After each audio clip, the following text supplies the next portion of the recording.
টাঙ্গাইলের ভুয়াপুর উপজেলার সিরাজকান্দির করিম মিয়া কয়েক বছর আগেও ছিলেন ভাঙাড়ি ব্যবসায়ী। পরিবারে তেমন সচ্ছলতা ছিল না। ভাঙাড়ি ব্যবসার পাশাপাশি জড়িয়ে পড়েন চোরা কারবারিতে। এর মধ্যে ঢাকায় গিয়ে রড মিলে চাকরি শেষে গ্রামে ফিরে নিজেই শুরু করেন ব্যবসা। আওয়ামী লীগের লেবাস গায়ে জড়িয়ে গড়ে তোলেন আন্তঃজেলা চোরা কারবারির সিন্ডিকেট। অল্প দিনেই হয়ে ওঠেন কোটি কোটি টাকার মালিক।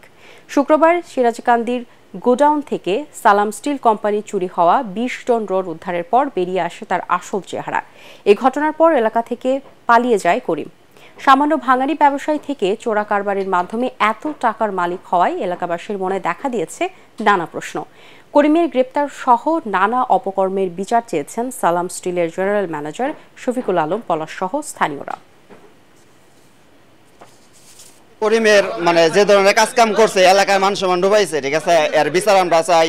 আর হুট করে বড়লোক হওয়ার পিছনে যে এই ধরনের কারণ, আরো এর পিছনে বড় বড় কারণ অবশ্যই আছে।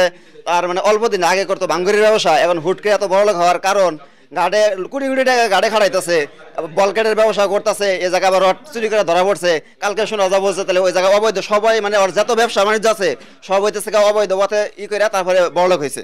সালাম স্টিল থেকে তারা একটা অভিযোগ দায়ের করে। তদন্ত সাপেক্ষে আমরা আমাদের বিশেষ করে সিডিআর এবং অ্যানালাইসিস করে আমরা আপনাদের টাঙ্গাইল জেলার ভুয়াপুর থানার সিরাজকান্দি বাজারে আমরা কিছু আইডেন্টিফাই করতে পারছি।